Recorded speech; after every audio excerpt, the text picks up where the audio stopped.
European union के भी हाल ही में आई थिंक जो जोसेफ बोरेल हैं, हाई रिप्रेजेंटेटिव हैं, वाइस प्रेसिडेंट भी हैं, उन्होंने भी डॉक्टर जयशंकर को कहा है कि पायन साड़ी मदद करो। I really don't see the basis for your question because if Russian crude is substantially transformed in a third country, then it's not treated as Russian anymore.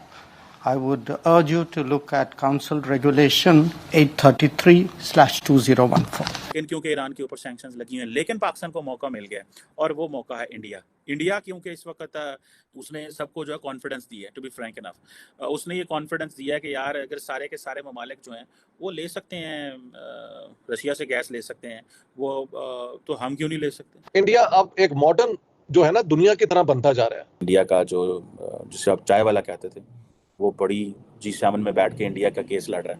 India का केस नहीं लड़ रहा, वो 120 जो डेवलपिंग वर्ल्ड है जिसे वो global south कह रहे हैं, उनका एडवोकेट बना हुआ है। अभी खबर ये है कि नॉर्थ वजीरिस्तान में एक अटैक हुआ है आर्मी व्हीकल के पास, जिसमें 6 पाकिस्तान के आर्मी के जवान जो हैं जख्मी हुए हैं, 4-5 के करीब सिविलियन जख्मी हुए हैं। पाकिस्तान के अंदर कोर कमांडर का घर जल जाए और वो कोर कमांडर अपने सिपाहियों से पूछ रहा है कितने आदमी थे। तो फर्स्ट टाइम जो है एक जापानीज सिटी विजिट करने जा रहे हैं इंडियन प्राइम मिनिस्टर, ये विजिट करने जा रहे हैं, हिरोशिमा विजिट करने जा रहे हैं।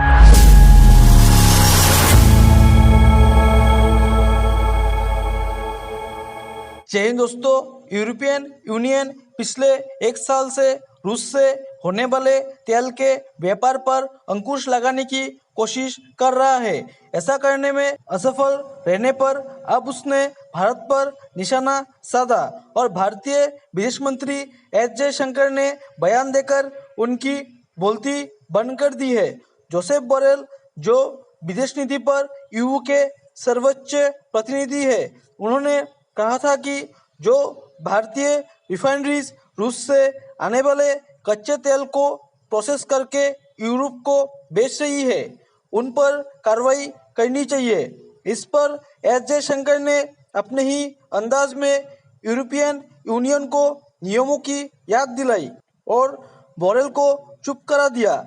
बोरेल ने फाइनेंशियल टाइम्स को दिए इंटरव्यू में कहा था कि ईयू को मालूम है कि भारतीय रिफाइनरीज भारी मात्रा में रूस से कच्चा तेल खरीद रही है, फिर इसे प्रोसेस करके यूरोप को बेच रही है। इस पर ईयू को कड़ा कदम उठाने की जरूरत है। इसके बाद जयशंकर ने बोरेल को ईयू काउंसिल के नियम, खास तौर पर 833/2014 की याद दिलाई। इस नियम के तहत ये स्पष्ट है कि रूस से आने वाला कच्चा तेल अगर किसी तीसरे देश में प्रोसेस से गुजरता है तो फिर उसे रूसी तेल नहीं समझा जाएगा। और इंडिया में एक फीलिंग ऑफ अपबीट कहते हैं when you feel you are going up, that's the feeling of upbeat. कि बेसिकली हम जो हैं वो हमें इस्लाम सिर्फ उतना चाहिए था जिससे हम अपने पॉलिटिकल बेनिफिट्स उठा सकें। आपने कभी आज तक सुना है कि सिविलियंस को आर्मी एक्ट के अंदर कन्विक्ट किया जाएगा? ये कलंक का दाग है पाकिस्तान के चेहरे पे आज के नौजवान, और ये आपको आगे जाके पता चलेगा आने वाले सालों में कि ना तो ये इकोनॉमी को संभाल सकते हैं, ना पॉलिटिकल सिस्टम को संभाल सकते हैं। किसी मुसलमान को इजाजत नहीं है कि वो किसी हिंदू, सिख, ईसाई के मजहब के ऊपर उंगली उठाए। ये जो G7 के लीडर जो हिरोशिमा में मिल रहे हैं इस जुम्मे वाले दिन, अब ये कह लें कि ये कहा जा रहा है कि ये फर्स्ट विजिट है किसी भी जो इंडियन प्राइम मिनिस्टर का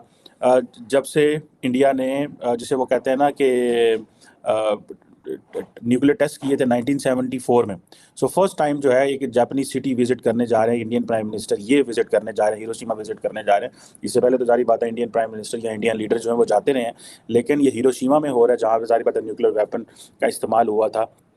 लास्ट टाइम कहा जाता है कि जो इंडियन प्राइम मिनिस्टर ने हिरोशिमा का विजिट किया था वो आई थिंक 1945 था, जब जवाहरलाल नेहरू ने 1957 में विजिट किया था अटैक के, जारी बात है काफ़ी साल बाद। अब मोदी जो हैं ये भी पहुंच रहे हैं 19 मई को G7 की समिट अटेंड करने।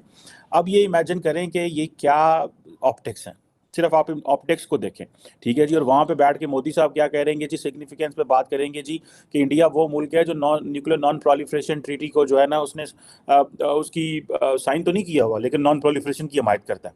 ठीक है जी।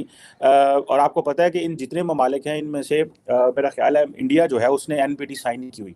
न्यूक्लियर नॉन प्रोलिफरेशन ट्रीटी जो है वो बेसिकली एक हिरोशिमा में भी होना और ये ट्रीटी भी साइन ना करना, उस वक्त मैं आपको बता दूं बहुत सारे लोगों को जिनको नहीं पता कि जो एनपीटी है, न्यूक्लियर नॉन प्रोलिफरेशन जो ट्रीटी है, चाहते थे कि जिन ममालिक ने 1967 से पहले पहले न्यूक्लियर वेपन्स एक्वायर कर लिए हैं वो डी ज्योरे न्यूक्लियर वेपन स्टेट है, और जिन ममालिक ने 1969 से आई थिंक बाद जब ये ट्रीटी एनफोर्स होगी, 67 में आई थिंक ये ट्रीटी आई थी, 69 में ये एनफोर्स हो गई, उसके बाद जिन ममालिक ने न्यूक्लियर वेपन्स एक्वायर किए हैं ये de facto nuclear weapon state है। और इंडिया ने भी कभी एनपीटी साइन नहीं की, पाकिस्तान में भी साइन नहीं की, और बेसिकली इस ट्रीटी को साइन करवाने का मकसद ये है ताकि जो स्टेट्स हैं वो न्यूक्लियर वेपन्स एक्वायर ना ये क्या मैडनेस है, ये क्या पागलपन है। बोलो कि खवातीन के साथ जिस तरह के सलूक हुए और जिस तरह से खवातीन को मर्द पुलिस वालों ने उठा कर फेंका। और मेहर बुखारी का एक ट्वीट मैंने पढ़ा है। अब मेहर बुखारी पाकिस्तान की करंट अफेयर्स की one of the top anchors है, और वो ये कहती हैं अपने ट्वीट में कि मेरी कुछ कजन्स को पंजाब पुलिस के एहलकारों ने उठाया और थाने ले गए और सारी रात थाने में रखा और छेड़छाड़ करते रहे। ये जो पागलपन का जिन फिरा हुआ है इस वक्त पूरे पाकिस्तान में, सैनिटी हैज टू प्रिवेल। अब ये यहां से आगे क्या, किधर जाएंगे हम? सब जितने भी पाकिस्तानी होते हैं जब इंडिया जाते हैं या इंडियन लोगों से बात करते हैं, जैसे आपसे भी बहुत से लोगों ने कहा होगा कि भाई हमें पाकिस्तान से कोई मसला नहीं है, बस जो आप दहशतगर्द भेजते हो ना हमारे मुल्क में ये बंद करो। जब आपसे ये किसी ने सवाल पूछा तो आपने इसका क्या जवाब दिया? क्योंकि मैंने तो अग्री किया है ना, मैंने कहा वाकई दोस्ती नहीं हो सकती कि अगर दो दोस्त बनना चाहते हैं तो दोस्तों के अंदर कोई पार्टनर भी टेररिज्म तो इस्तेमाल नहीं ना कर सकता। तो ये उनका मौक़िफ़ दुरुस्त है। मैंने ये समझाया कि ये जो टेररिस्ट ग्रुप्स बने थे एक ज़माने में, वो शायद पाकिस्तान स्टेट के काबू में अब नहीं है, वो अपनी हरकतें अपने आप ही कर लेते हैं। तो मुझे नहीं पता कि ये कैसे होता है, because I am not informed from inside ना कि ये किस तरह ये सारी हरकतें होती हैं। लेकिन अब लाइन ऑफ कंट्रोल पे बड़ी देर से अमन ही है। ये अभी पिछले दिनों 5 इंडियन सोल्जर्स मारे गए हैं, तो फिर दोबारा एक आवाज़ उठी है कि इनके साथ हम क्या रिलेशनशिप रखें। लेकिन आम बंदा समझता है कि ये कोई मैंने समझाया मैं कि यार लोग ठीक है, एक फंडामेंटलिस्ट किस्म की सोच प्रमोट की गई, लोगों पे इम्पोज की गई, वो सारी कहानी दुरुस्त है। लेकिन आम हमारे लोग जो हैं वो अमन पसंदी हैं और वो they want to be happy like any other human being in the world. बच्चों को पालना, अपनी फैमिली का ख्याल रखना, नौकरियों की तलाश करना, यही जिंदगी में 95% लोगों की जिंदगी यहाँ ही गुजर जाती है। वो 5% जो आइडियोलॉजिकल ड्रिवन होते हैं वो प्रॉब्लम होते हैं।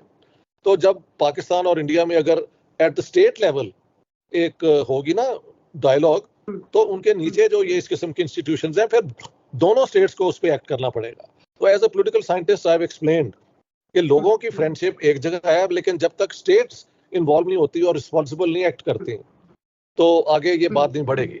वो कहते हैं जी आपकी तरफ से ये सारा कुछ होता है, ये हुआ, ये हुआ, ये हुआ। मैंने कहा that is the past, you can't undo the, जो पास्ट हो गया है सो हो गया है।